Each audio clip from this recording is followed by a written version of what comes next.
guys.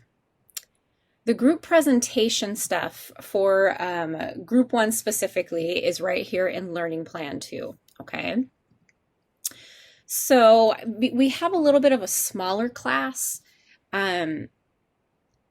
So I kind of broke you guys up into 3 groups. I believe everybody did have 4 to 5 members. I know there was one group who had a fellow classmate that was in their group who actually withdrew from the class. So I believe for this presentation, that group will only have 3. And I apologize for that. That happened after we had established the groups. What we're going to do is, excuse me, you guys have the PowerPoints here, okay, at the very, very bottom, or at the bottom of that, we've got our group presentation PowerPoint links, okay? What we're going to do, because we're virtual, and this is just a little bit of a different format, what I will do is I will open those PowerPoints. I'll get them all loaded up when it's your group's turn. And again, because of the way the format of the class, I will be in charge of clicking the slides, okay? Each person in your group has to present some information. So however you guys want to divvy up the slides, you know, if there's 4 of you and there's 8 slides, maybe you guys want to do 2 slides a person. I don't know. It's however you guys want to do it, but each member has to actually present some of the information, okay? Keep in mind that your presentation you need to shoot for like 10 minutes, but please don't go over 15, okay? And then after the presentations, there'll be 5 minutes for some questions and answers. So if you are not in a group presenting and you're just being the audience, I want you as an audience member to try to think of a question, okay? And we will put those questions in the chat box and allow the group to answer. Let me see here. When you guys are presenting, I want you guys to turn on your mics and to please turn on your video if possible. I understand that sometimes a strong internet signal is not what you're working with, but when you're presenting, I would like your mics on and your cameras on, okay? And then obviously when you're not presenting, make sure you're muted, okay? The things that I want you guys to focus on are under the objectives here, okay? We need you to introduce the topic and maybe its relevance, like why should we care about this topic? Maybe how we can or are affected by this topic. Specifically, we want you to talk about the exigence of the topic. If you guys can't remember what exigence is, go back to your textbooks. We want to make sure that you're summarizing all the major viewpoints. Because keep in mind, these are controversial topics. So there's 2 sides basically, right? There's a pro and a con, or for or against. So we want you to talk about that. We want you to showcase the credibility of your sources by highlighting major figures or scholars, you know, that, hey, I have this source and this source was written by Dr. So-and-so of the such and such organization. You know, let us know why you think that source is a strong source. Discuss the rhetorical situation for each major written accomplishment. Okay, so for each source that you find, what's the significant historical situation? You know, maybe you guys found a source from the early 1900s. Okay, maybe I think one of you guys have vaccinations. And so maybe you found a source that was really old. So that would be kind of what that question is regarding to. Discuss any constraints with the sources that you have found. Okay. Discuss how the 3 major appeals are used in each major argument about your topic. You know, do they rely heavily on logos, pathos, ethos? What do they use? and discuss how these appeals are presented in non-academic sources like the news or Facebook or whatever. Provide an appropriate and comprehensible visual aid, that would be your PowerPoint, and conclude your presentation by discussing the status of your issue if it remains unresolved. Okay, just because you've come to the end of your presentation doesn't mean that everything is all solved and everybody's living happily ever after. And then what are the consequences for the immediate and long-term future in regards to your topic? Okay. So let me ask you guys, do you have any questions on what you need to have prepared on your PowerPoint slides? Or do you even have any questions on how to present anything? Any questions on the PowerPoint or on the actual presentation?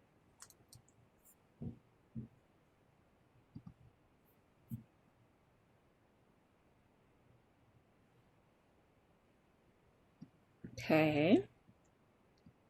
Here is what I would like to do. And it's going to take me a moment to do it.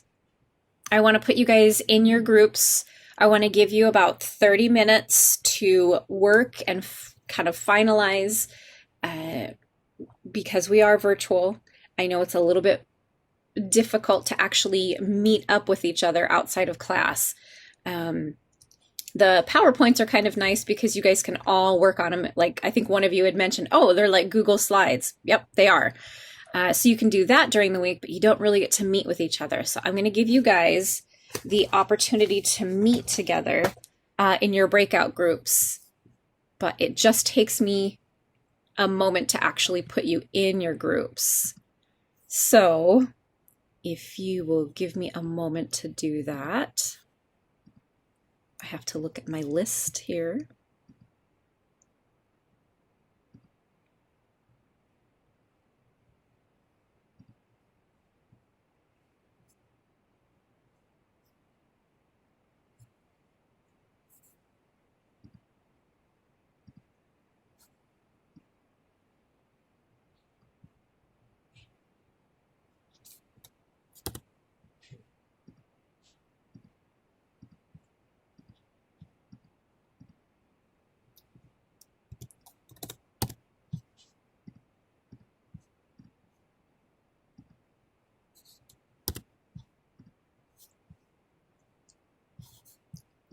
Sorry, it's like really putsy to do this manually, but I can't do it until you guys are actually in class.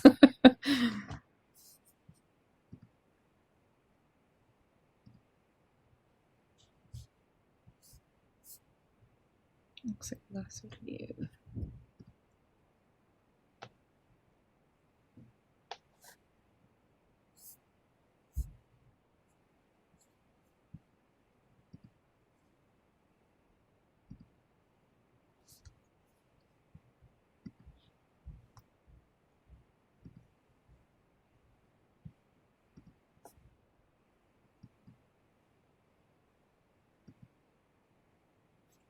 Oops. And of course, it's not working the way I need it to today.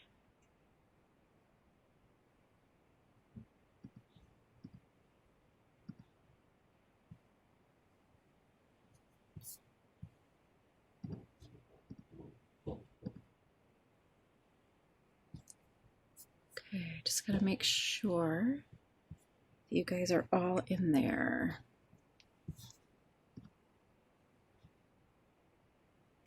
And of course I named you in the wrong way.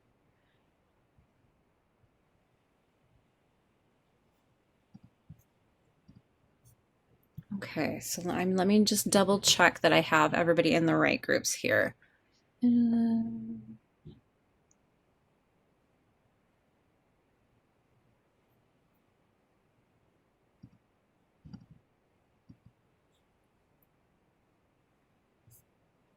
Okay, Beatrice Jasmine.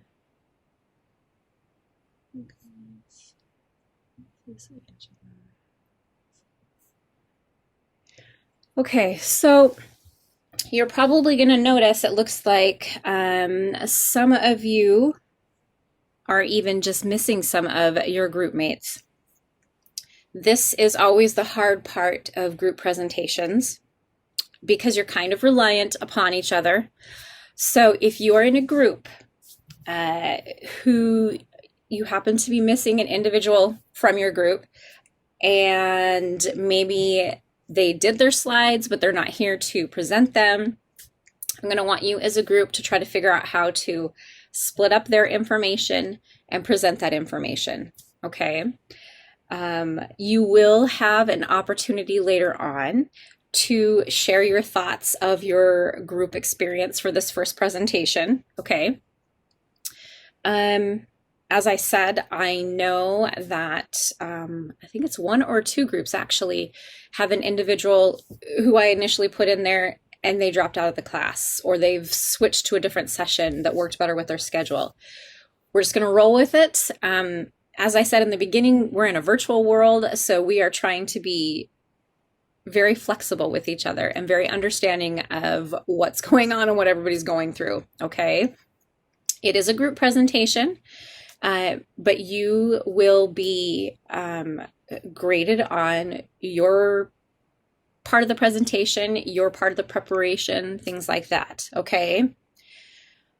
All right. I think I have everybody in the correct groups. I'm going to put you guys in breakout groups for 30 minutes to let you finish up your slides.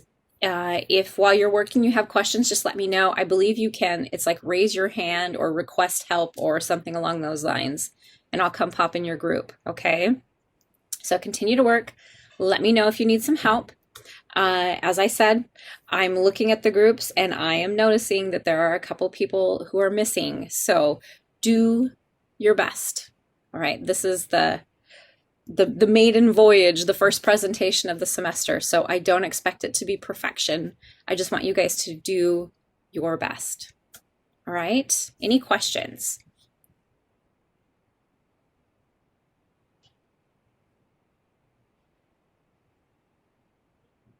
Okay. I will see you guys in about 30 minutes then, okay?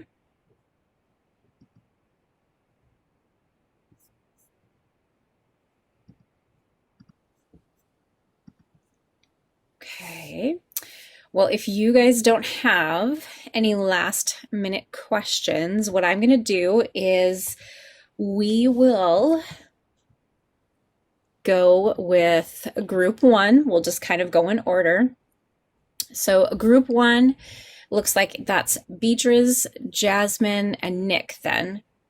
Let me open up their presentation.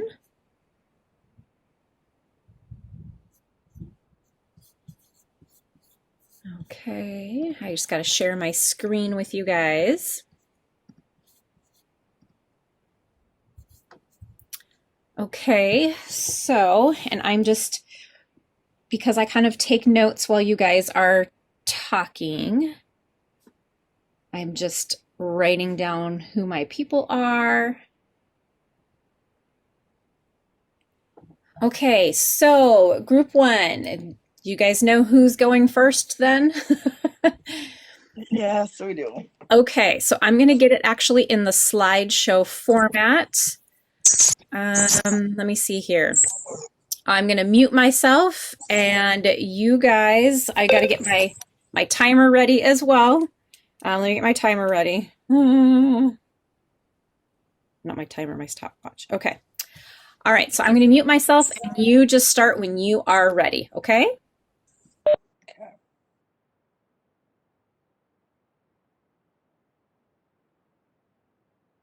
All right. So essentially, we had gun rights. So there's gun rights, and then there's gun control. So there's different differences that we're actually going to go over in the slide. Go to the next one.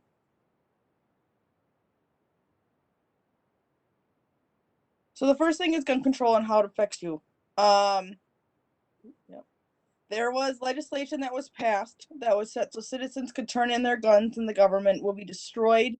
And this helps in the facts that suicides actually dropped since this legislation was passed by 65%, and homicides actually dropped by 59%. with the background checks and restrictions, it is helping the guns of the people in the hands who are most likely to cause harm. So now when you have gun control, essentially you have to go through specific trainings. I wish they did a psychology test, but there's just a lot of extra steps that you have to take to have guns. You know, the majority of people don't actually have a gun license that do possess a gun.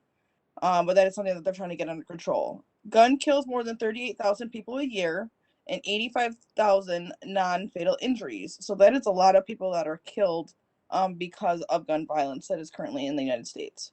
There has been an increase in accidental gun deaths in children as more people have purchased guns because of the event in Sandy Hook.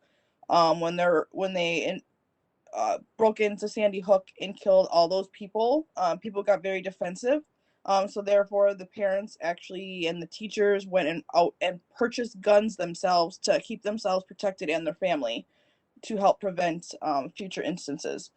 Longer sentencings for gun violations prevented those that have committed the crimes with a gun. So there are longer violations, which keeps them off the street, which then reduces the amount of gun violence that's actually here.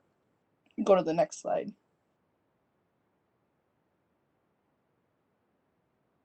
So just some statistics about gun violence. Most of this is going to be globally, just to give you an idea of all the different areas. There's more than 500 people a day that are killed from gun violence in some sort. 44% of homicides globally involve a gun. There were a total of 1.4 million deaths that were related to firearms between 2012 and 2016. There is an estimated 2,000 people that are injured by a gun every day. That is globally. In 2017, there were a total of 134,000 people that were injured by firearms. And in 2017, 1,814 children died due to firearm-related deaths. There were a total of 156 mass shootings since 2012, with a total of 848 people that were killed and 339 were injured. So if anyone has children, this kind of raises your eyes, and it just makes us more aware of what's going on around us. You want to go to the next slide? Gun rights against gun control.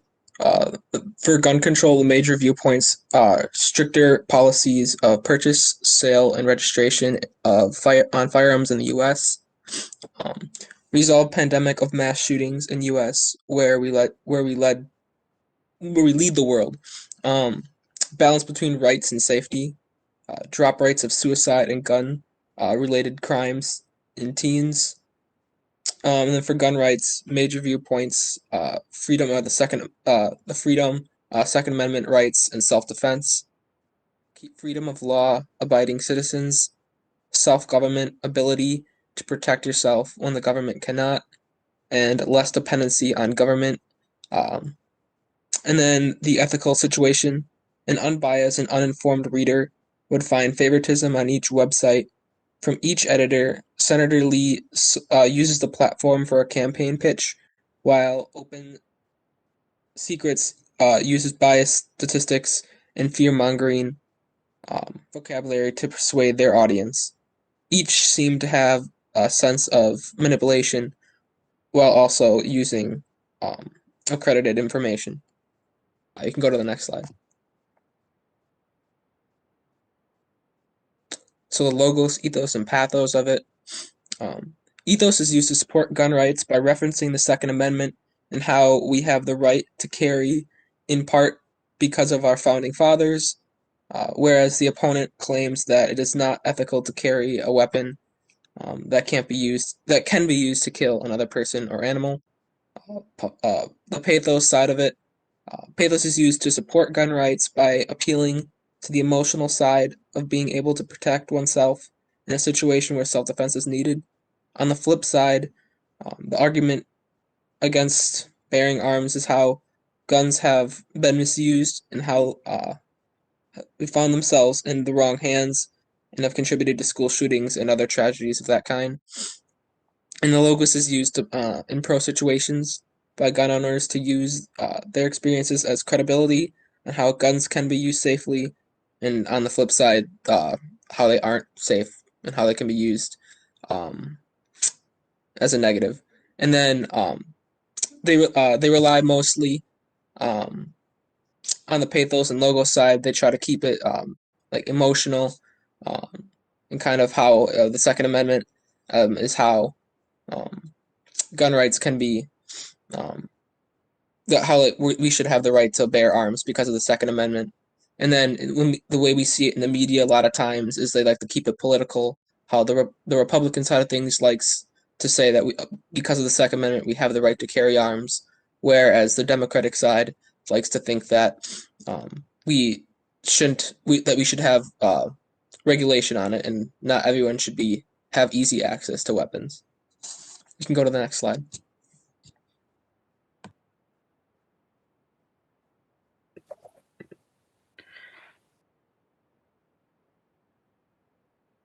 This is the Second Amendment, and it can be taken in many different forms.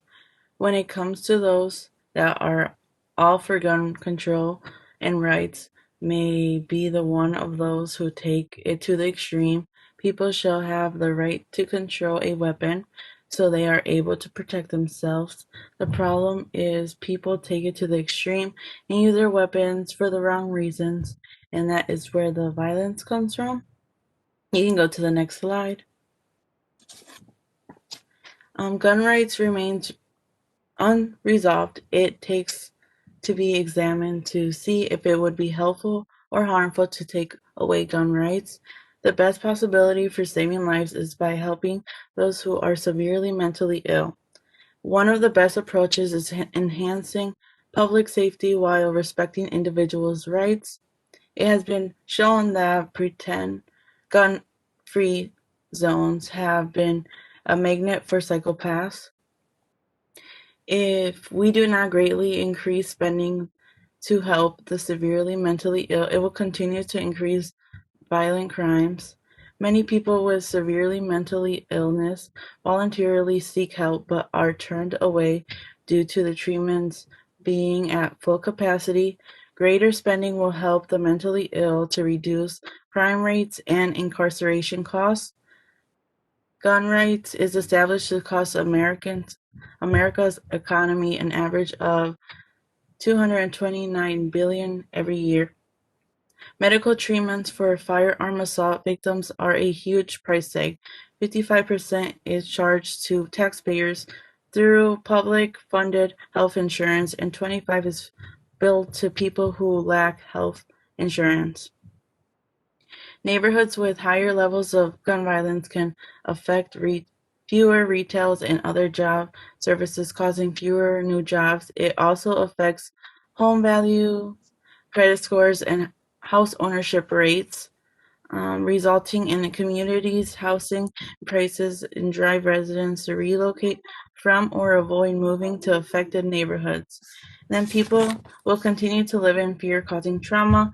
Researchers have found majority of U.S. teens fear shootings could happen at school.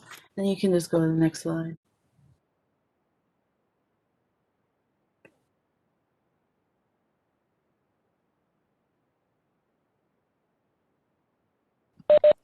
And this is just our bibliography. Okay, awesome. Yes, thank you for adding that in there. When I'm in full screen, I have a hard time getting to all my tools, so it, it takes me a minute here. All right. So what I am going to do is I'm actually going to come out of full screen if it will let me. There we go. Oops, I accidentally touched on one of the sources. Okay, so here is what I want to do. Now, if we were in class, you would be getting, you know, applause. So I guess I'll clap for you. Okay. Nice job. Very interesting facts. I actually wrote some notes down because you guys brought up some stuff that I had, I guess, never really thought of before. So before I ask any of my questions, what I'm going to do here is I am going to ask all your classmates. So the audience here, we just listened to a great presentation about gun rights. I'm hoping that some of you came up with some questions. So what I would like you to do is if you did come up with a question, if you could please type it in the chat box, and we'll go through some of those. So while they're typing those in, group 1, I'm going to leave it up to you as far as who wants to answer any questions. Yeah, whatever. Maybe if it had to do with one of the slides, or if a couple of you happen to turn on your mic at the same time, that's okay as well. So classmates, please type some questions in the chat box for group 1.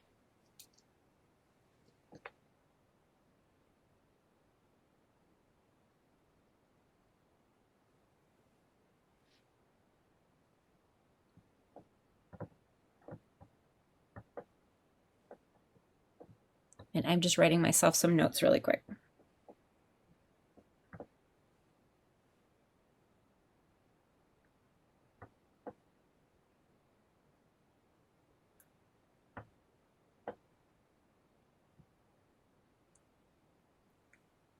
And so for future reference, I should have said this before they had started. So when group 2 gives their presentations, if you guys have questions like while they're presenting, feel free to write the questions in the chat box even while the presentation is going on, because then we'll go to them once we stop. Okay. All right, so one question just popped up here. If you guys don't mind sharing, what is your personal opinions? Which side of the gun rights do you guys fall on? I guess I'll start. Okay. That always happens. So I personally think that there should be restrictions on it. I think that if you're someone that is looking to get a gun, I feel like, first of all, there should be a certain age that you should have to meet. And then I think there should be like background checks. I think there should be some kind of, I think this was covered, but like a psychological test, just to kind of take those extra steps in preventing guns from getting in the wrong hands. Just because I know most people that buy guns don't necessarily have bad intentions with them. But if we can kind of screen out the people that have had a history of any kind of violence or whatnot, that would be helpful in preventing gun violence. So yeah, just have a little bit stricter enforcements on who can get them and what you have to go through in order to purchase that weapon. I think I have to agree pretty much with Nick. If you would have probably asked me like 2 years ago, I would have been on the opposite. I feel like people do need to protect themselves with the way the society is currently today.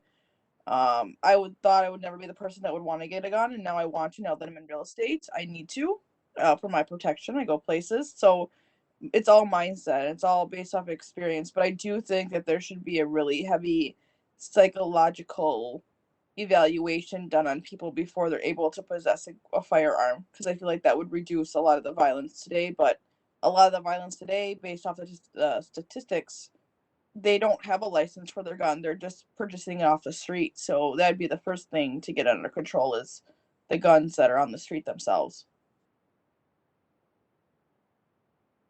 Yeah, I agree. I think we do really need stricter gun laws, though, because, I mean, with everything that's happening, I know everybody wants to have, like, to protect themselves, but I know, like, I've done research before of gun rights and stuff like that. And, like, China has really, really strong and laws about guns. Like, it takes a very long process. People need to, like, be in take classes. They need to pass all this stuff. They have to show proof of stuff. I think we should take some steps to start doing stuff like that. So yeah.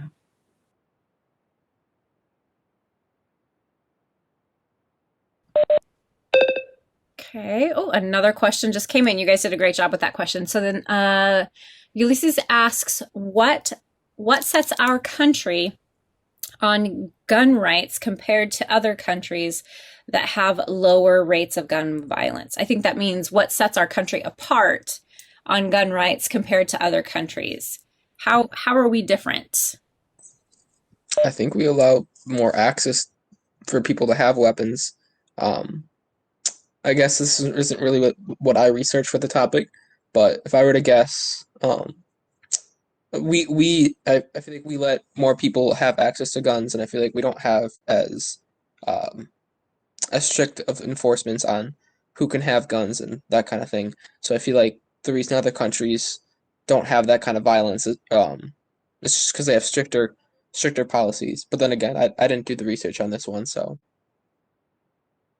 I think Beatrice, didn't you do the research on that portion? And then you said that China, it's like just insane. Like it takes like a year or more to get Yeah, so when Sandy Hook happened, there was in China, I think, there was a whole, also the same day, this guy went manic and he started stabbing people, and it was like 28 people, but all of them survived because they just used different weapons. And it's like, I don't know if a gun, well, a gun probably obviously kills people to an extreme than stabbing someone. So yeah, I think that's why we have such a high level of gun violence, since like there's private vendors and all that other stuff. So yeah. Wow. This is why I always love presentations. You guys always teach me so much. Okay, again, great job, like excellent job and great questions. So those couple of you who had asked questions, great job. The rest of you, I want you to make sure that you're asking questions now of the other groups as well.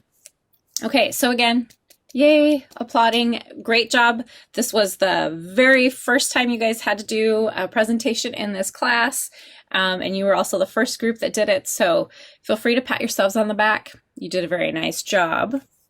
Okay. All right, what I'm gonna do is I've got to load up group 2. Need to load up their PowerPoint.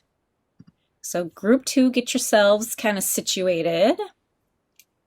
So I got to get my other piece of paper, you guys. So group 2 is Bailey, Ulysses, Lexi, and Ella. Okay, so I need to share my screen with you again. Sorry about that. No, wrong button. Not my face, the screen. There we go. Okay, so as I said, I'm going to get this going to full screen. Once it's in full screen, I can't get to my tools quite as well, but please, as they're giving their presentation, if you guys think of any questions, go ahead and pop them in the chat box. So they're right there once they are ready to do their presentation, okay? All right, I'm getting my timer reset. So I'm going to go ahead and put this in to the slideshow, get that loaded up, and I'm going to mute my voice and let you guys take it away. All right, we did same-sex marriage, and the reason why I am starting is because in the next slide it's going to have a picture with parentheses underneath it, and typically, since I was the one that offered the visual aid and designing the whole slideshow, I just wanted to give a little like context for the photos. Some of them have context, some of them I couldn't find anything, so that's pretty much it. You can go to the next slide. And that photo you see on the top right is the first ever Taiwanese couple to get legally married in 2019. I just thought it was really cool and really fun. That's pretty much it.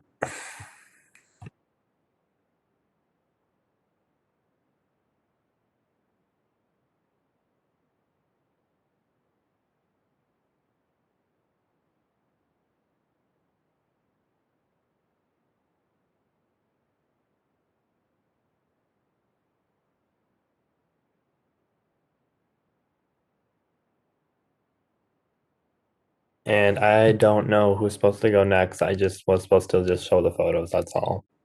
I think the person who dropped may have made this slide. Ah, okay. Well, Ulysses, do you just want to kind of carry on then, or? Yeah, sure. I guess the explanation between same-sex marriage, also known as gay marriage, is a marriage between two people of the same sex or gender entered into a civil or religious ceremony, but despite gains of legal rights, economic status, and public acceptance and emotional well-being, the LGBTQ community faces continued challenges from the Trump administration and religious groups in areas ranging from adoption and foster care to the rights of transgender people to join the military or use the bathroom that corresponds with their gender identity, by Richard Wolf, USA Today, June 25th, 2020. Okay, you go to the next slide. Okay, this is on the exigency of gay marriage, so the need for it. The need for gay marriage is at large, and the need for the acceptance of gay marriage is also a continuous need. A surge of the public support that has been put to gay marriage in the last decade shows that in America we see gay marriage as equal marriage. The exigency of gay marriage is the highest it's ever been, and it is the most supported it has ever been due to a large movement of acceptance, self expression, and love that must be continued. Gay marriage has affected all of our lives in the past, and it will continue to do so into the future. Gay marriage affects our entire society. More gay marriage means changes in our economy due to productivity and efficiency gains. Everyone also benefits from a society that is more accepting of each other's decisions, even when that specifically means the acceptance of gay marriage. Laws being placed and society becoming more inclusive allows for us as humans to become more harmonious. You can go to the next slide now.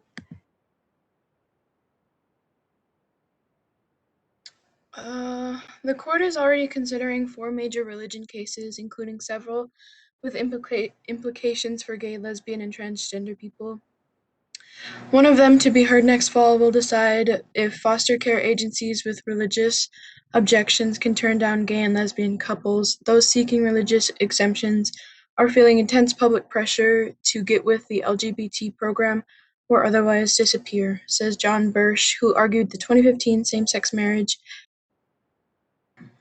case on behalf of 4 states that opposed marriage equality. Currently, there are 13 states with the U.S. that do. Oh no.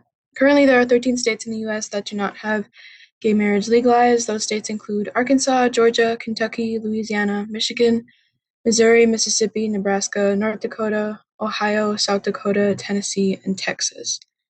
And then John Birch is the vice president of an appellate advocacy at Alliance Defending Freedom, a conservative legal group. Birch is among many who define marriage as between one man and one woman. He is also defending the rights of religious opponents. And then you can go to the next slide. Okay, I'll just go first. Since the legalization of same-sex marriage federally, hundreds of state bills have been introduced that poke holes into gay marriage in various ways. Equality Federation, an LGBTQ social justice group, is tracking 9 marriage bills that affect same-sex marriage across 7 states: Iowa, Kansas, Massachusetts, Missouri, North Carolina, South Dakota, and Tennessee. An example of this is the House Bill 1272, or Colorado Natural Marriage and Adoption Act. This bill states that marriage must be between one man and one woman, regardless of any judicial decisions, and that adoption will only be permitted to a heterosexual couple. With that photo, the context behind that is that after gay marriage was first legalized in America, Ruth Bader Ginsburg, since she was such a huge advocate for LGBTQ rights, she wanted to help officiate many gay ceremonies, and that couple of those 2 males with RPG, that was one of the first ones that she helped officiate.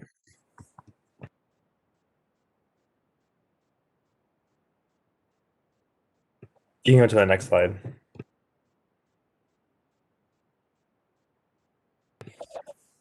And then with this photo, do you want me to go first? Yeah, go ahead.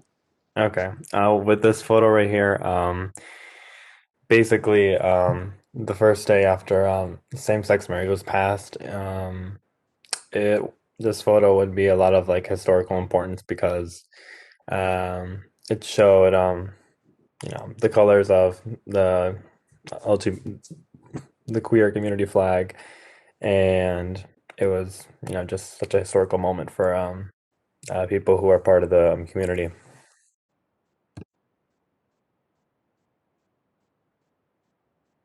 What I've put here are three major cases related to the same-sex marriage and it being passed. So in the first one, the court considered whether the U.S. Constitution required U.S. states to license two people of the same sex to marry. The next one, Lawrence versus Texas, states that uh, the state bans on private consensual same-sex conduct violated constitutional rights to privacy.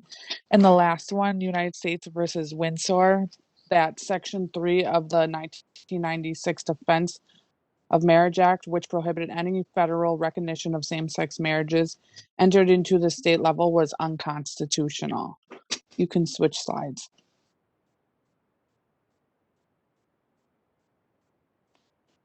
So at the turn of the 21st century, the evolution of rights of same-sex couples depended greatly upon the cooperation of a country's institutional agencies, federal political systems, and strong judiciaries, and the courts played a vital role in the decision of same-sex marriage. Many U.S. states' institutional rules enable voters to take a direct role in the passing or rejection of the legislation.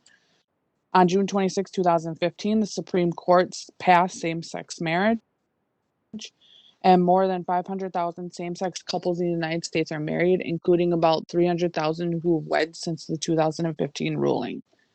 We can switch slides.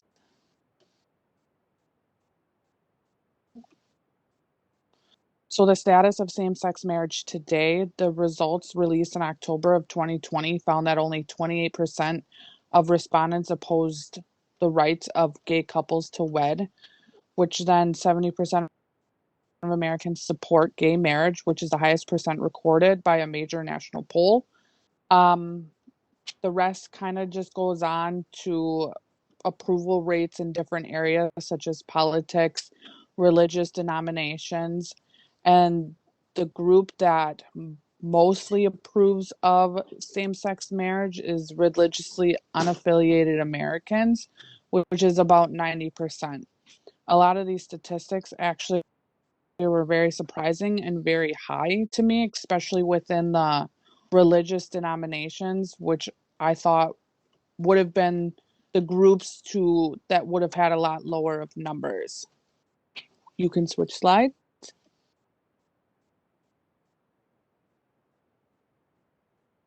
So this next slide kind of shows how over the years, how Americans have come around to supporting same-sex marriage a lot more.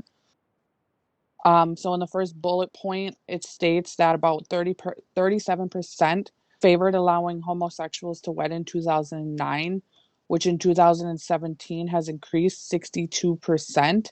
But views are largely unchanged over the last few years. 61% support same-sex marriage in a survey that was conducted in March of 2019. And a survey conducted in 2017 finds that 1 in 10 LGBT Americans, which is about 10.2%, are married to the same-sex partner, which from the months prior has increased. The months prior to the Supreme Court decision to allow same-sex marriage was 7.9%. You can switch slides.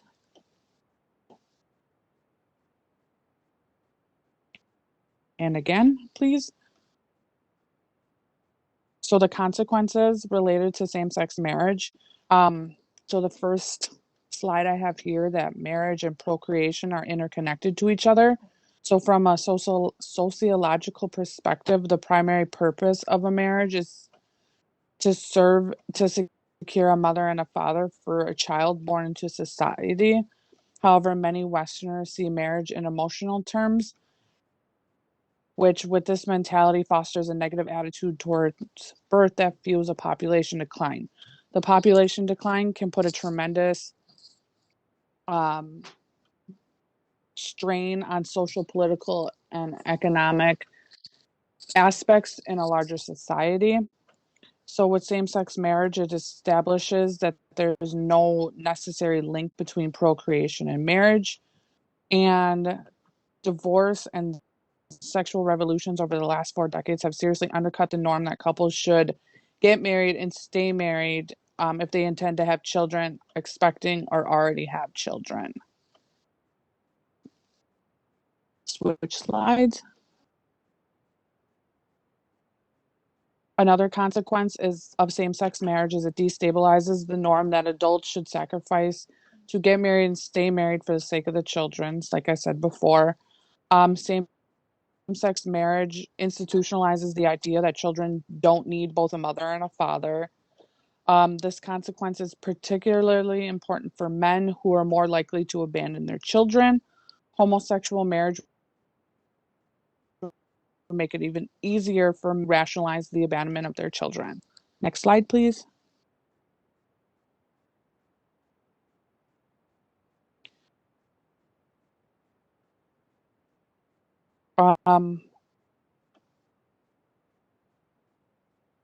Is it taking a second to change over?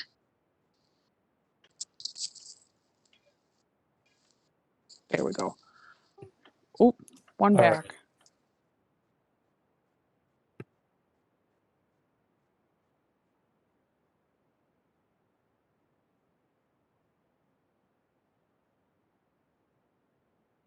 Okay.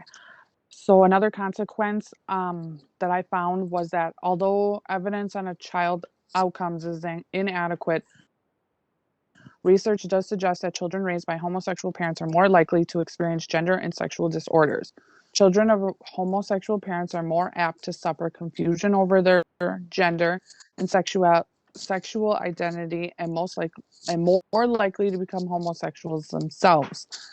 Judy Stacy, a sociologist and an advocate for same-sex marriage, reviewed the literature on child outcomes and found the following. Lesbian parenting may free daughters and sons from a broad but uneven range of traditional gender prescriptions.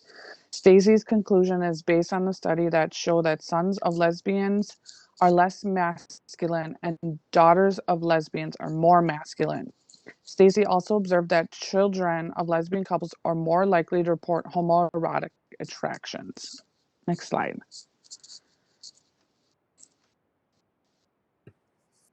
All right, for viewpoints, the two main ones are for same-sex marriage and against same-sex marriage.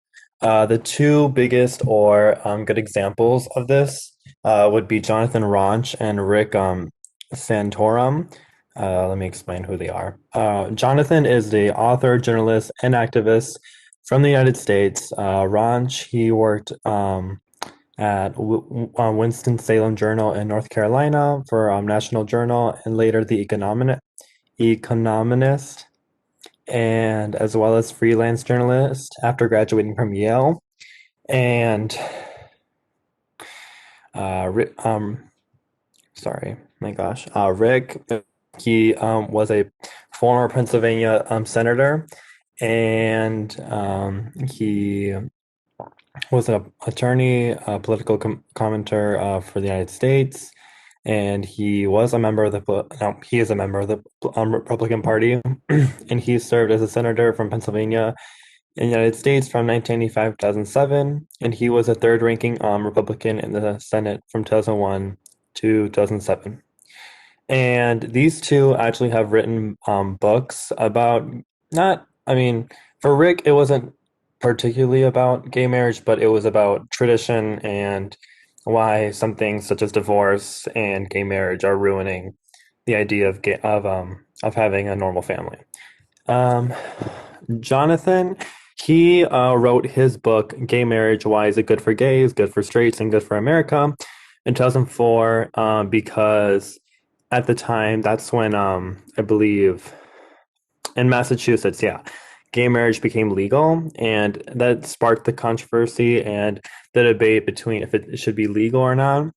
And in this book, he offers a straight and frank manifesto in the book explaining why gay marriage is vital to the well-being of marriage in American society, and critical grounding his case in common sense, mainstream ideas, and challenging social conservatives of their own territory. So he basically, in this whole book, tries to give more of a perspective and tries to understand that we're in a growing society, things change, and tradition isn't always the best option to go to. And with the rhetorical situation, he basically just targets religion and tradition and breaks it down and explains that it's not the most current or the most glorified sense of um, the way of marriage, because some forms of marriage isn't the best way to go, because in some religions they would have to coordinate marriage where they never met the person, or Christianity where it's only a man and a woman. And constraints, I couldn't really find a constraint with this, because he is trying to make this open and trying to set everybody free and let them marry whoever they love. With Rick, with his book, it was a response to the reference of the 1996 book by then First Lady Hillary Clinton, It Takes a Village. And he notes in the book that the structure of family is necessary, and he notes in the book that that the tradition and everything, basically how it once was back then, should be how it is, and how all these new things such as adoption and divorce isn't really it's hindering the not hindering causing like a stain to the idea of marriage and making it less valuable. And also throughout the book, he talks about the impact of children, how that could affect them if they were raised by gay parents. And yeah, like I said before, losing the meaning of marriage because of things such as same-sex marriage or divorce. And his constraints would be that marriage should be only between a man and a woman only. All right, next slide. And that's it. Yeah, those are the sources. Awesome. Okay, you guys did a great job. Let me kind of close out there. Okay, I did see, I think I saw some questions that were popping in there. So let's see here. We've got, let's see. Oh, that was gun rights. Sorry. Okay, so do you think that same-sex couples should be allowed to foster or adopt? And then an addendum to that would be, and why?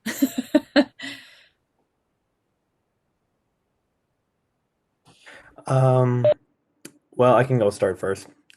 I personally believe that they should be allowed because me personally, I am gay, and in the future, I would like to foster or adopt a child, because I know that in America, the foster system isn't really the best. And I know for a fact that for me personally, I know that's going to be a little more challenging for me as a gay man to attain a child, if it's through having a surrogate or if it's through adopting, because I have to go through so much paperwork and the cost of it is so expensive.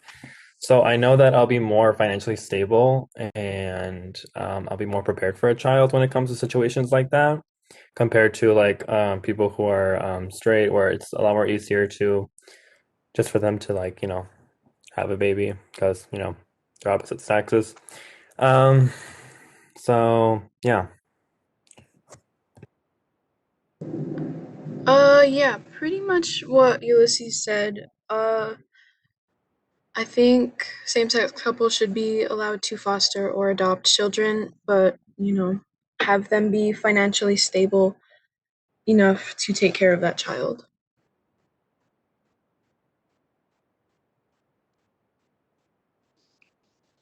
I think with um, a homosexual couple adopting or fostering, I think that they should be held to the same standards as a straight couple and have the same responsibilities.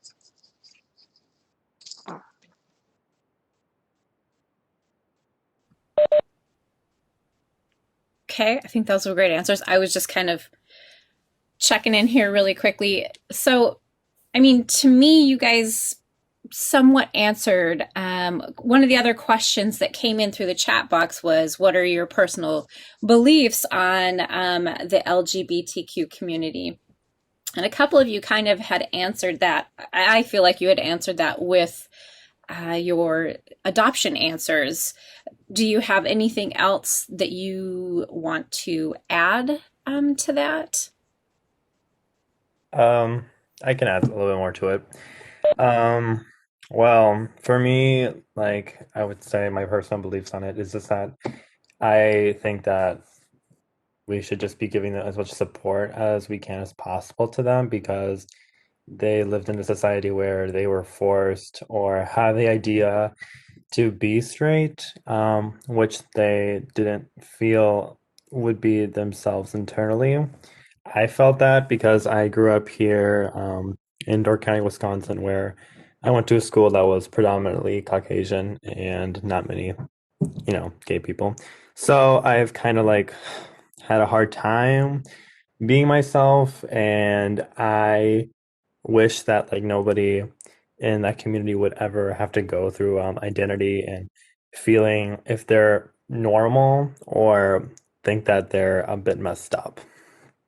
And I think that if we just give as much support to them as possible and just respect them for who they are as a person, then we can, go miles and miles ahead.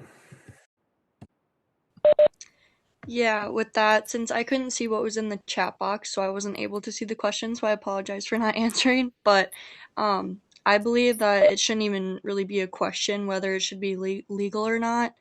We're America, we're the land of the free and the home of the brave, and I think that we should always allow part of that community to be whoever they want to be, freely.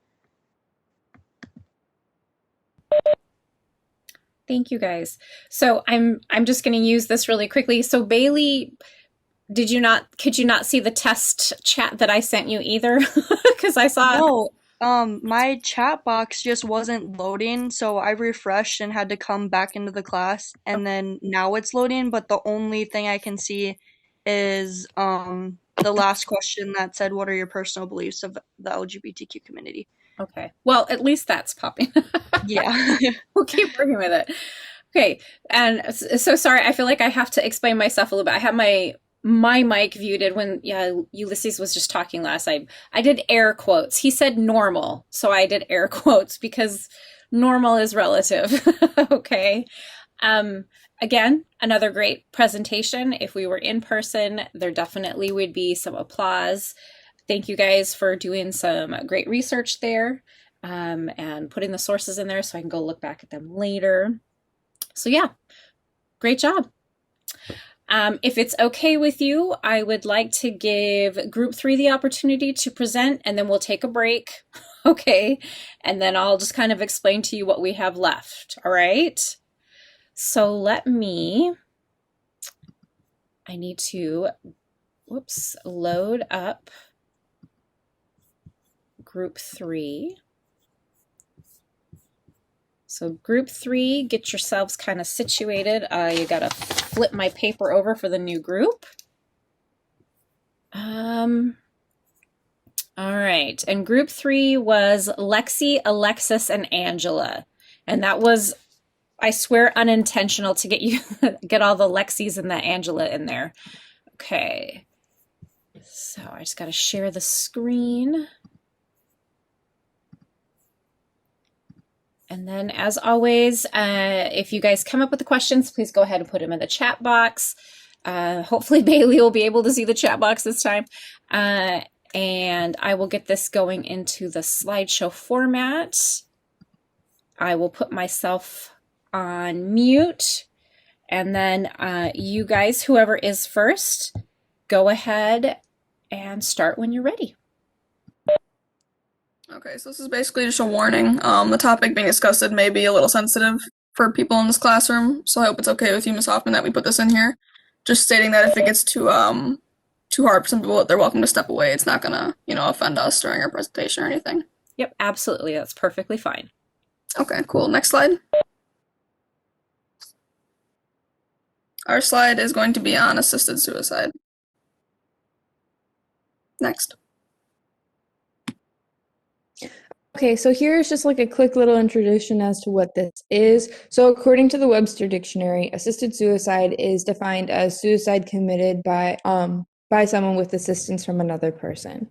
And kind of how we're gonna say like that this plays into how this will affect like the audience in general is they may know someone who's terminally ill, and if they live in a place that it is where assisted suicide is legalized, they can choose how they pass, if they want to die naturally or if they want to choose to do the assisted suicide route. And but for some people, it also causes them to feel more vulnerable, because a lot of people, from my understanding and what I did with like from reading in the research, people who are terminally ill generally feel like they already have a lot against them. So allowing people to say like, here, we're going to like allow you to pass in a different way can be a little bit more of a sensitive topic for them and cause them to feel like they have even more going against them.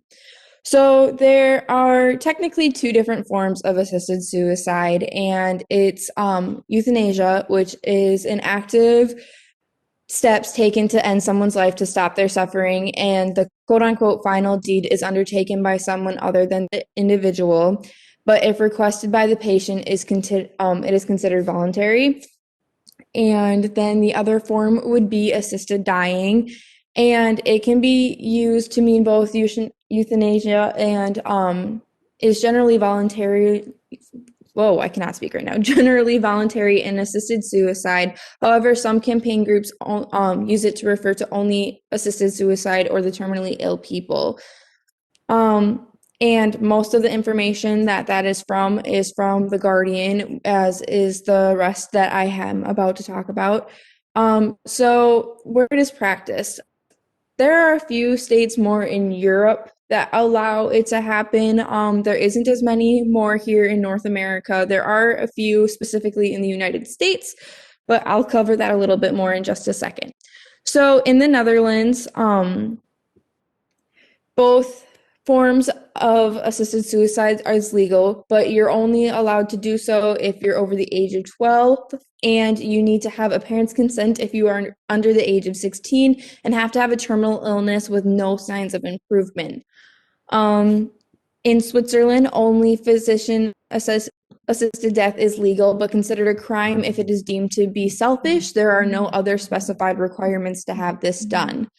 In Belgium, both forms of assisted suicide are legal and are considered to be euthanasia. And there are no age requirements, but you need to have a terminal illness to be shown and be showing signs of unbearable and physical or mental suffrage.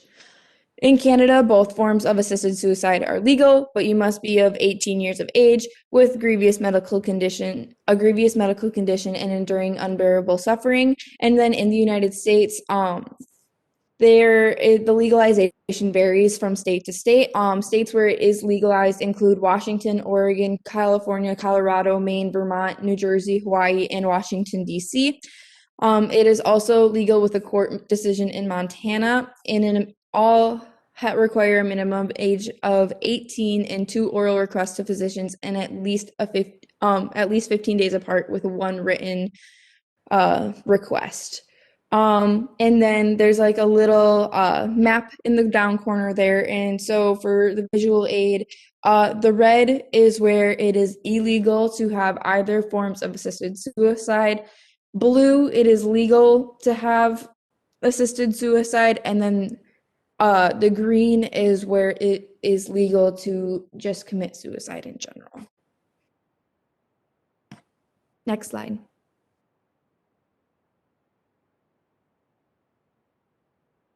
Okay, viewpoints. There's a lot of controversy when it comes to assisted suicide. A lot of people think that it is wrong, and then there are people who do it for, I don't want to say selfish reasons, but there's a lot of talk about there needs to be um, certain like health conditions and everything in order to do this. When it comes to insurance, a lot of insurances deny claims with life insurance when it comes to suicide. So people need to be watching the wording and everything with their life insurance policies.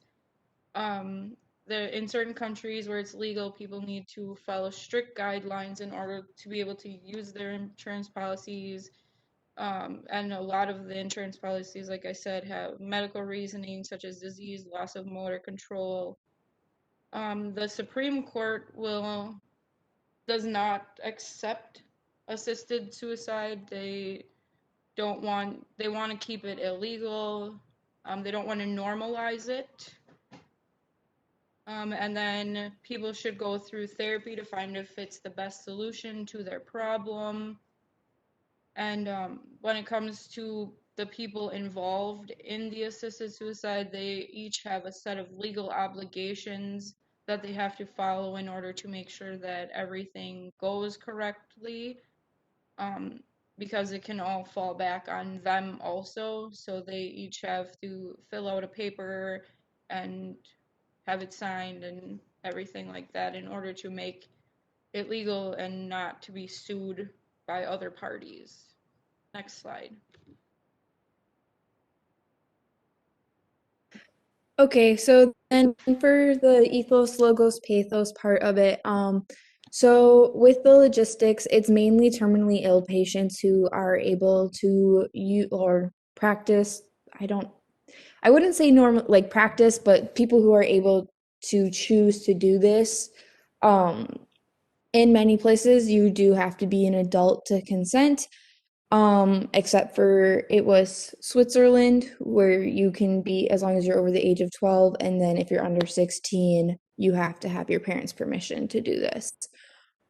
And it also just gives you the right to choose. I know that later on we talk about the Death with Dignity campaign, and that's an organization that tries to push the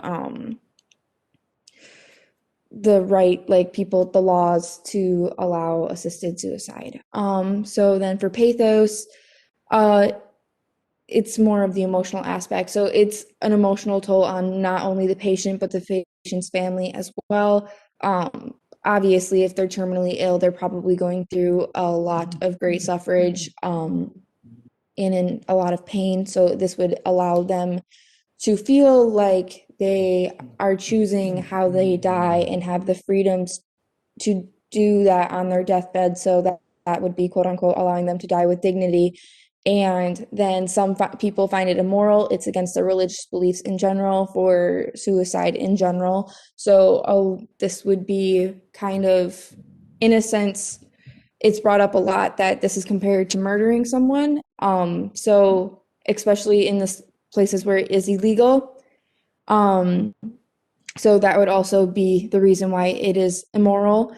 And then for ethos, it's kind of hard to find. There's not a lot of solid ground facts. Yes, there's a lot of people who vote on which way it should go and if they deem it right or not, but it's wavering from country to country, state to state. So in America, there is 70 million people who have access or live in states where assisted suicide is legalized.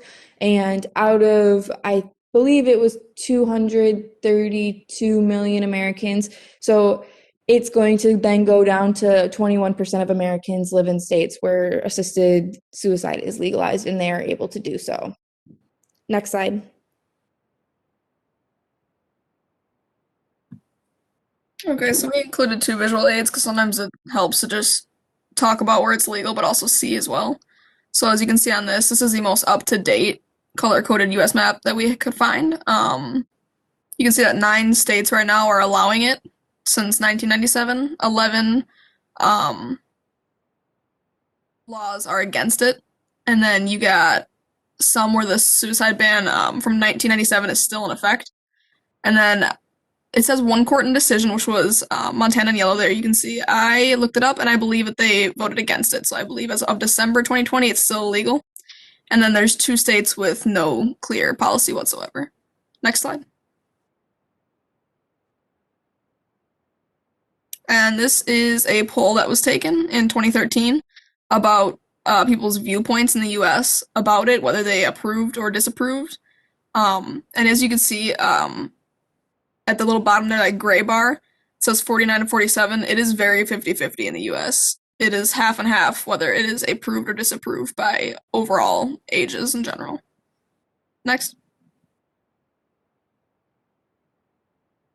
And current status. So if you go and search up this topic and click on the news section, these are countries and states which are currently undergoing, attempting, or maybe trying to pass laws to get this legalized, and that is in North Dakota, New Mexico, Germany, and Spain. And then I don't know if Lexi, if you would like to talk more on Death with Dignity. I know you mentioned it earlier. It's up to you. Okay, so back with the Death with Dignity organization. So that kind of they, as I said, claims that the patients have freedom on their deathbed with these laws. And so that's what they're pushing for. They're pushing for legalization in the United States through all 50 states. And their mission is to provide information and education and support about death with dignity as an end-of-life option to patients, family members, legislators, advocates, healthcare, and end-of-life care professionals, media, and the interested public. And then they have a lot of legal defense of physician-assisted dying in the legislation. So they're trying as hard as they can to legalize it for all 50 states, as I stated before, so that patients have freedom on their deathbed. If you look up the website, they have lots of different stories where they are people who saying that they had wished that they had this law in their state so that their like grandmother who was terminally ill could have passed like more freely, and that's what they would have chose to do if they had the option, but because they didn't, they weren't able to die quote unquote freely. And so it is a controversial subject. It goes back and forth. As Alexis had just said, it's 50-50 in the United States throughout most age groups. So it's something that I guess it's what you believe personally. And so if you want, you can go to the next slide.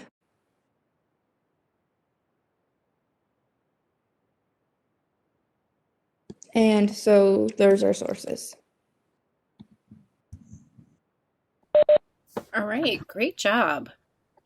Let me come over here. Okay, lost my chat box. I got to put my chat box back up. Okay, so I swear I saw some questions come through. I just have to scroll. Okay, so the question that came through, it looks like, I don't know if you guys can see it, it's kind of like a two-parter, it looks like. Do you think that only terminally ill should have a right to assisted suicide?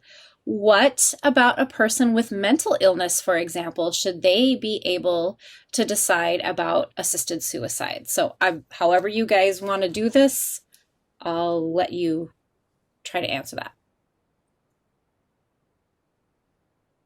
I'll go first. I think the terminally ill should have the first choice in the assisted suicide, but I think that people with mental illness, if they have exhausted all of their other, what do you want to say, options like medications, therapies, things like that, and nothing is helping them, I feel like with the right counseling and everything that they should be able to decide what they want to do with their life.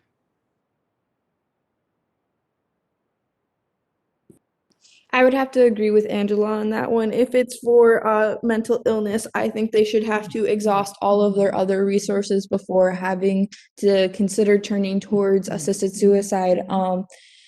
But other than that, I do believe that it should mainly be for terminally ill people because of my own personal beliefs with like religious factors and stuff like that, that where suicide isn't necessarily a great thing, even though it does happen. I agree with Lexi and Angela on the mental illness aspect of exhausting all options, but with terminally ill, I would also say that they should get first pick because coming from personal experience, my grandmother who went through almost everything she could to beat cancer but was still unsuccessful, her last couple months were very, very just sad and almost like torturous the way it was. She was just in pain all the time. And now if you look back at that US map, I believe it said that Wisconsin is still one of the ones that bans it. So I don't want to ask cuz it's still fresh, but I know that she had something done. I want to say it was like a medically induced coma. I don't think that's the same thing as this obviously, but that's what she had to go through since it's banned in Wisconsin. But she in Wisconsin because she didn't have the opportunity. And as much as I don't want to say that I wanted her to do that, but it should have been her choice in the end. So I do think it should be first pick for terminally ill patients.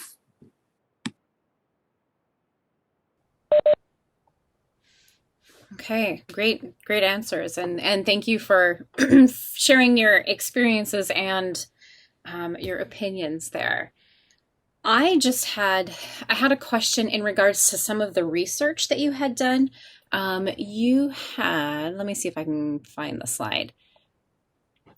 In the beginning, when you were talking about countries where it's practiced, you had mentioned, I can't remember which one of you had gone over the slide, but you had mentioned that the Netherlands, you only, like the age, they just had to be 12.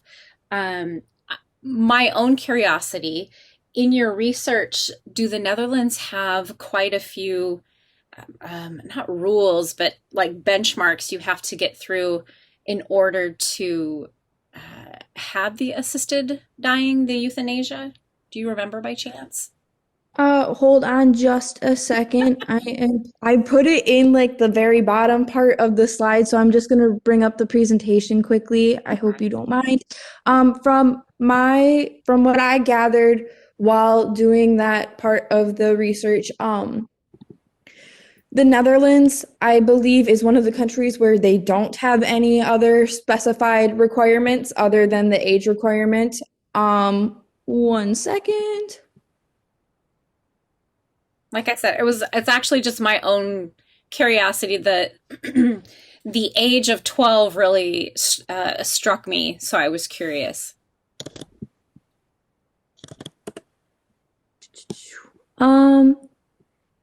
For the Netherlands, yeah. So their age requirement is 12. They have no required diagnosis, but they do have to be like in an unbearable suffering for it to happen. But like I said too before, you have to have a parents' agreement for that one. So yes, they are able to at the age of 12, but their parents also have to consent to them saying they want.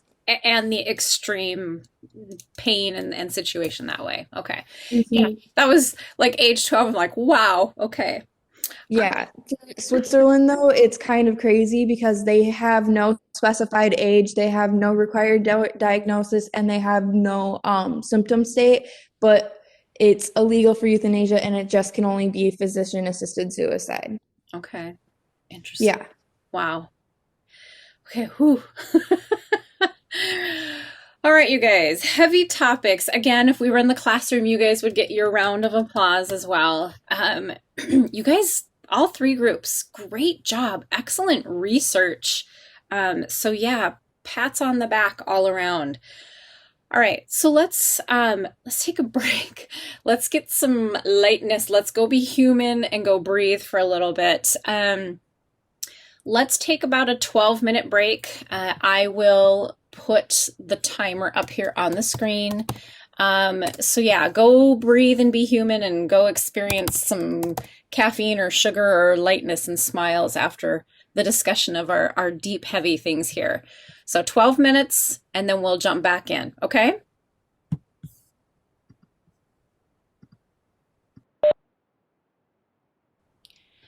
So yeah, again, great job with your presentations. Now, as I knew we would, we used up a bulk of our time on presentations, which that's how I want it to be anyway. There are a couple things that I'd like to go through with you guys to kind of prepare you for a couple of things that are due by next Friday. So I'd like to go through those, and once we're through with those, since I worked you kind of hard with your presentations and I just gave you a short break, I'll let you guys out just a little bit early, okay? So let me do this. I'm going to take us in to our Blackboard, okay? I got to share that with you. Okay, so whoops. I got a new mouse and it like goes the opposite way that I want it to go. Okay. So in Learning Plan 2 was where you guys had the group presentation information. That's where that's where you found your PowerPoints. What I want you to take note of here for group presentation 1, if you look at it, you'll realize it's actually an assignment link, okay? Here's what I want each one of you to do. I want you to click on this link, and it's just like the regular assignment submission. So there's going to be like a chat box or a note box. I want you to tell me about your presentation. Like, give me some feedback. How do you feel it went? How was your experience working in the group? Did you have any issues? Anything that you want to tell me, okay? So you'll click on the assignment link. And in the comments box here, this is where you tell me, hey, my group was wonderful and we worked great together and I really felt like we had good solid research, whatever. I just want you to tell me about your experience with this first group presentation, okay? Do you guys have any questions on that? I just want you to have it done by the next time we meet. Because I'll be taking this next week to go through and grade the presentations, okay? So yes, this is in Learning Plan 2. All right, let me come back out. So still in Learning Plan 2, audience activities and assessments. If you scroll down, and maybe you have noticed this, but you have this quiz. It's an evidence quiz, okay? This is not a multiple choice quiz or anything like that. I believe there's 4 questions, and I provide you with a passage for each question. You need to read the passage and then answer the questions. And the questions deal with what type of evidence are the author or authors using. So I just really quickly want to go over types of evidence. Hopefully you guys took the opportunity. I know while you were, probably working really hard on your presentations, but I had asked you guys to read chapter 7 for this week, for this class. I'm not reading stuff out of chapter 7, but chapter 7 covers types of proof or types of evidence. It deals a lot with the logos, the ethos, the pathos, okay? I would suggest that, first of all, if you haven't read chapter 7, please read chapter 7. Make sure, before you try to take this quiz, make sure you understand logos, pathos, what did I miss? Ethos, okay? Make sure you understand the 3. In chapter 7, it actually talks about the types of proof you would use for that type of argument. So with logos, I would probably use a lot of statistics and things like that. With ethos, I would try to rely on like an expert or a professional, and I would add their opinion in there. Where with pathos, I would really pull on that emotional wording. So make sure you guys understand that. Another good thing about chapter 7 that I just want to make sure you guys go look for if you didn't notice it, was that these types of arguments, types of proofs, have specific language that they use. And if you can identify that language, then you'll know, if you're still confused, you'll know whether it's logos, pathos, or ethos.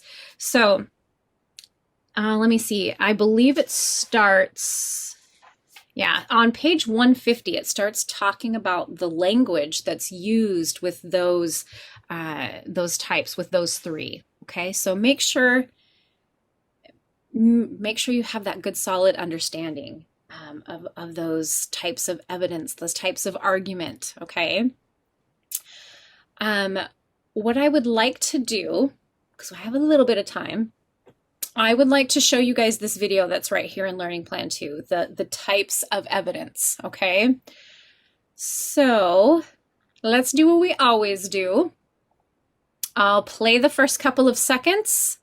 If anybody is having any problems hearing or seeing, take to the chat box and let me know. Okay, so let's play first couple of seconds.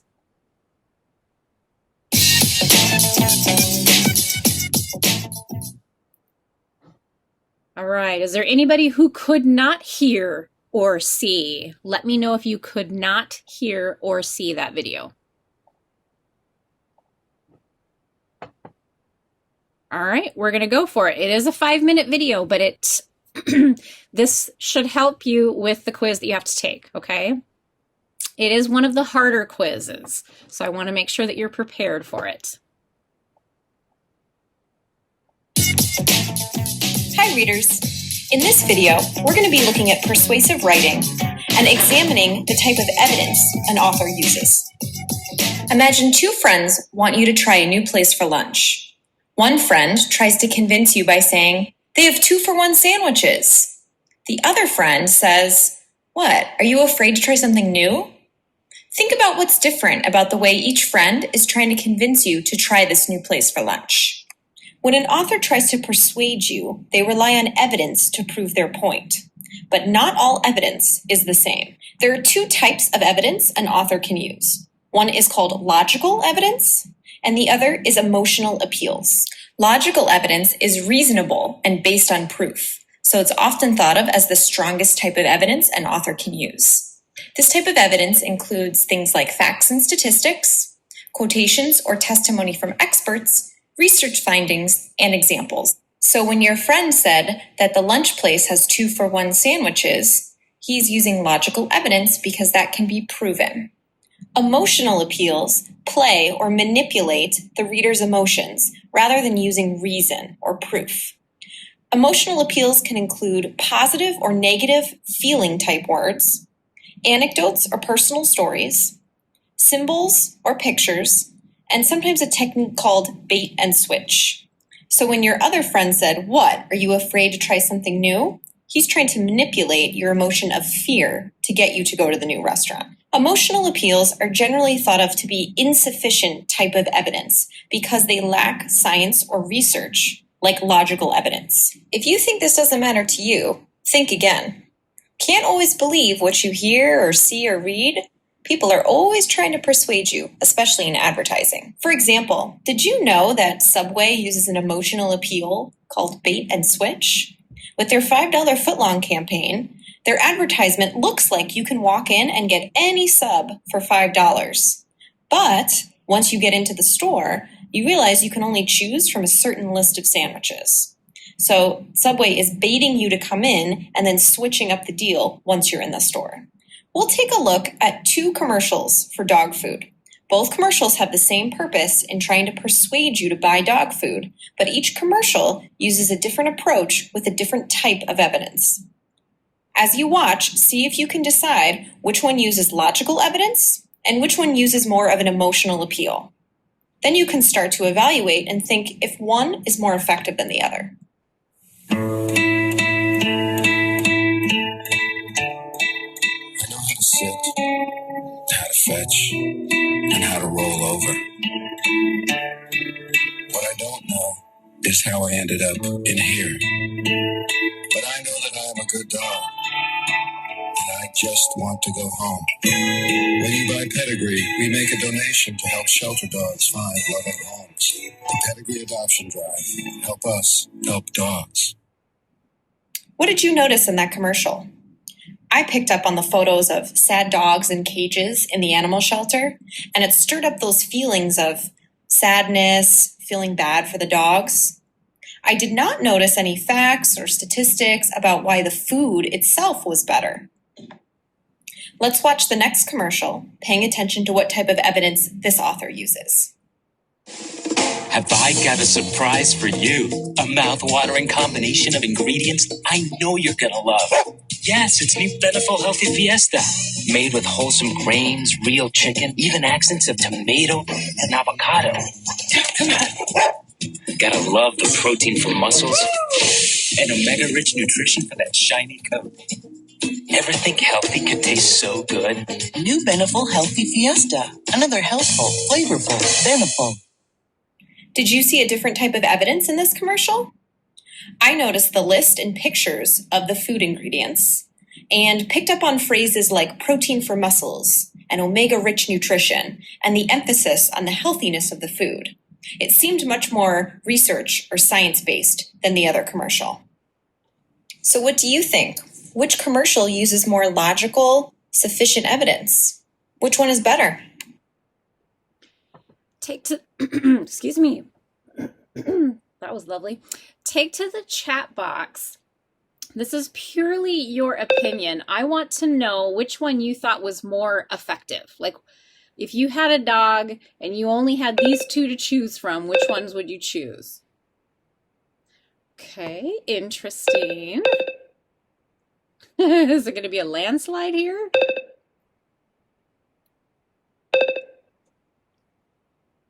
Interesting. Look at this. Okay. So, so let me ask you, I mean, you're all saying Beneful. So let me ask you why? Why not choose Pedigree? Does that type of argument that Pedigree used, pulling on the emotions there, does that turn you off? Do you just ignore it? Is it just not enough information? What is it about Pedigree that makes you not want to purchase it?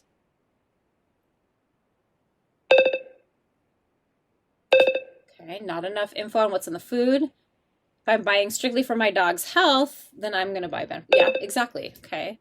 Donations are good, but I want to know the food itself, if it's good for my animal. Okay, good. Healthy food. They must not be confident in their product to share information. You do kind of worry about that, don't you? Okay. All right, excellent. All right, I'm gonna let her finish talking here in a moment. Okay, based on the commercial alone, there wasn't enough information on how good the food was for the dog. Okay, can you imagine how good of a commercial it would have been if they could have somehow, you know, go ahead and use the emotions, because like one of you said, donations are good. That's a great thing. But if they could have also added a little bit of the logos in there, you know, a little bit of logical thinking, that could have made a really strong argument of why you should buy Pedigree. Okay, so let's let our presenter finish up here. Comparing these two commercials, we can see that the author of the Pedigree commercial is really relying on more of an emotional appeal to the audience, while the Beneful commercial relies more on the logical evidence supporting the healthiness of the food. So which commercial is better? Well, it depends what speaks to you, what you're looking for. If you're concerned about getting a research-based, nutritious, healthy food for your dog, which food would you buy? If you're more concerned with buying a food that lets you give back and help out other animals, then which food would you buy? That's why different authors use these different techniques. So remember, the next time you're reading a piece of persuasive writing or even watching a commercial on TV, authors use different types of evidence to prove their point. Logical evidence is generally considered to be stronger and more sufficient than emotional appeals. It's loud. Okay. So, I mean, we talk about three different types of evidence. You know, we talk about logos, the logical, ethos, the credible, and pathos, the emotional.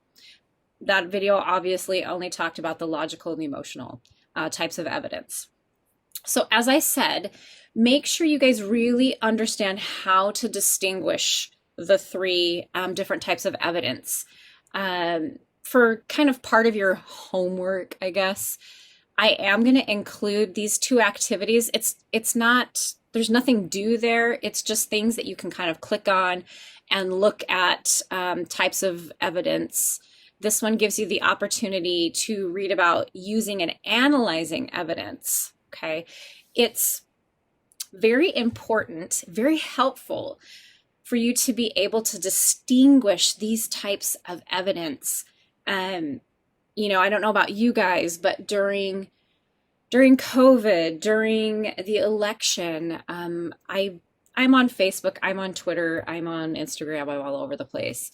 But I was flabbergasted at some of the articles and sources that individuals who I feel are highly intelligent individuals, they were sharing these sources, and there was like no credibility to these sources at all. It was all, it was like all over the place.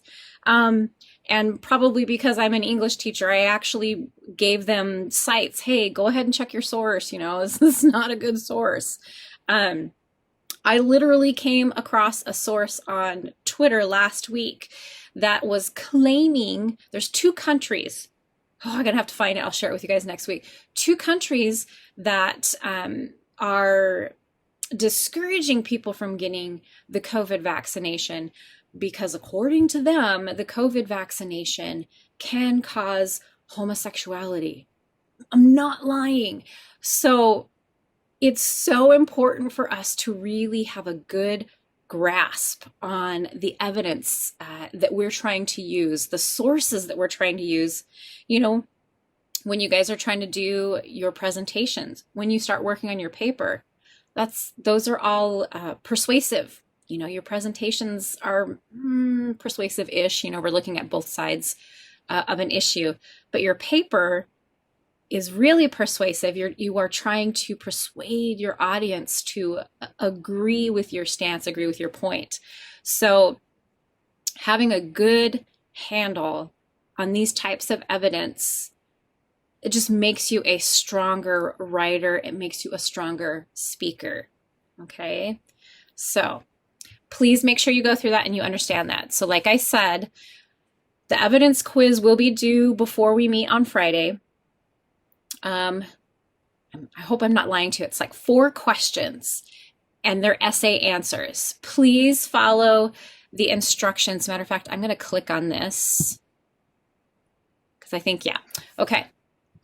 I'll read through this. So this test will assess your knowledge of like appeals to emotions, ethics, and logic. So we've got pathos, right? Ethos and logos that writers use to promote their assertions. It will also measure your ability to identify how evidence is used to persuade audiences and build arguments. This test is writing based. So like I said, it's essay questions and requires you to analyze text and justify your observations using terminology from the course. Feel free to use your textbook. It's, you know, like I said, it's not multiple choice. Use your textbook, anything like that. That would be great. So aside from the last question, your answers should be written using formal academic tone in paragraphs of 8 to 12 sentences minimum. Okay, so your answers for the first 3 questions should have at least 8 sentences. In question 4, you're actually writing a letter.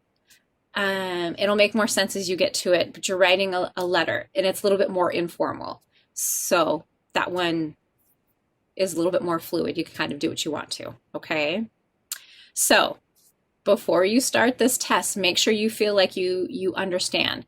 because for questions 1 through 3, you're reading an excerpt from an author, and you'll be asked questions kind of in observing what the author used, what type of appeals did they use in the passage that you just read. So make sure you look for the questions, get those answered.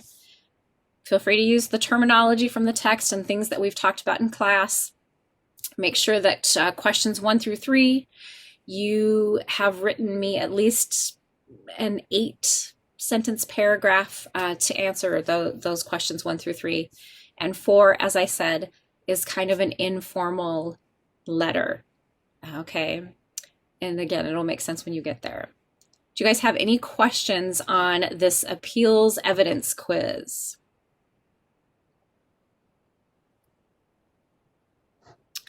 Okay, I forget that it takes me into my bank of things. All right, so that's something that's due before class on Friday, next Friday. The other thing that I want to go over with you guys, and then I'm going to let you go, let you breathe or work or whatever.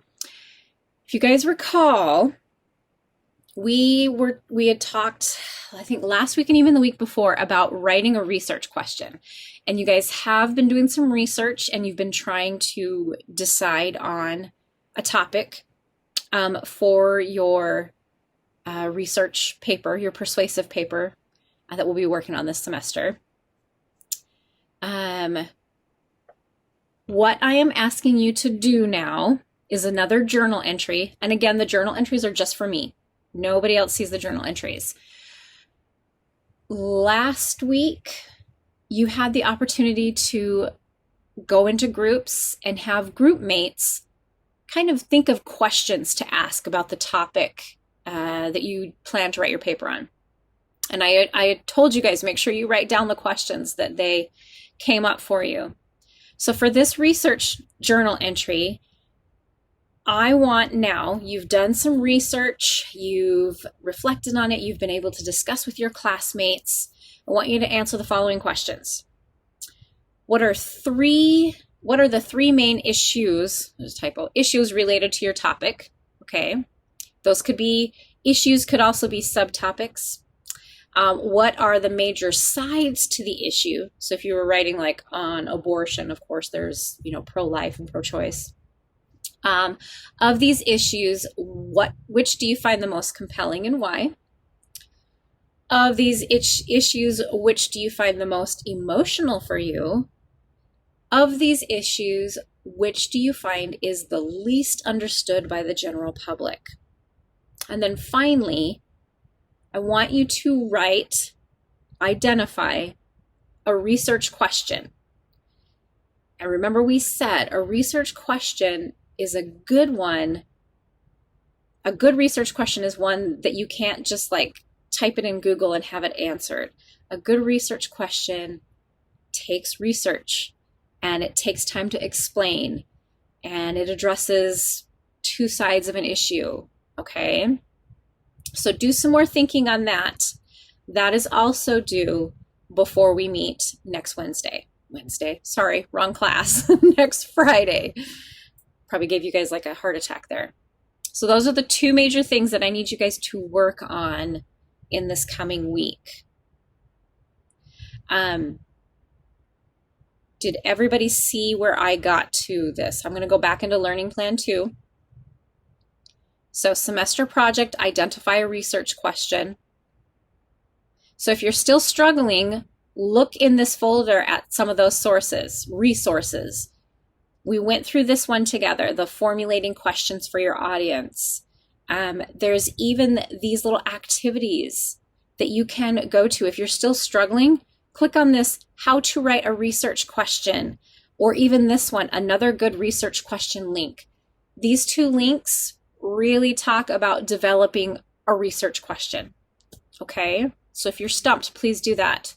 And please don't forget to go to the NWTC library to do some research. Okay, you can do all that research online. Okay, any questions on the quiz or on the research question journal?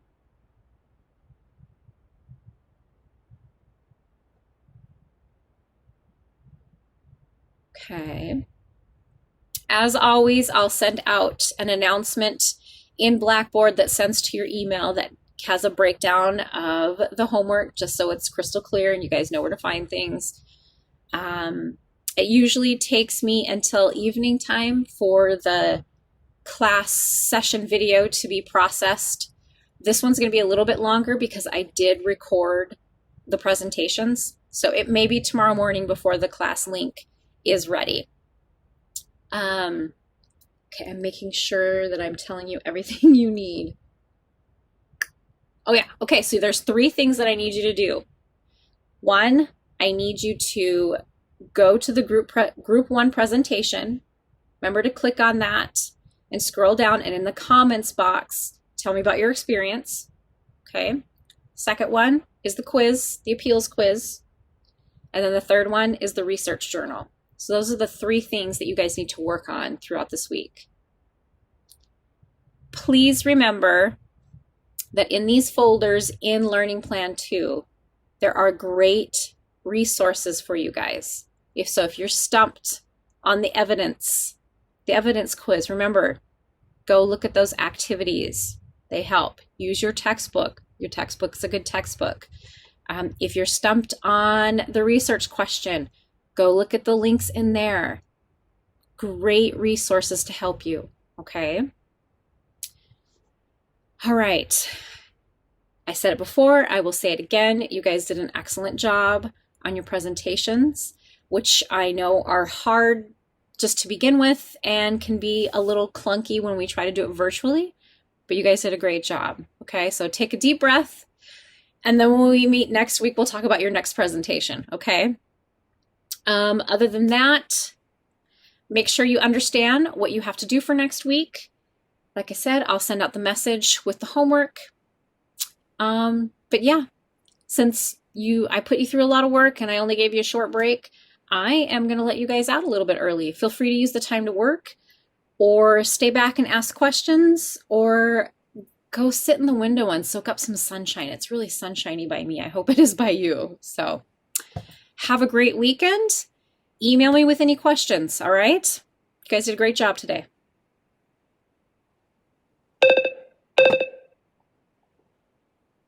Bye, guys.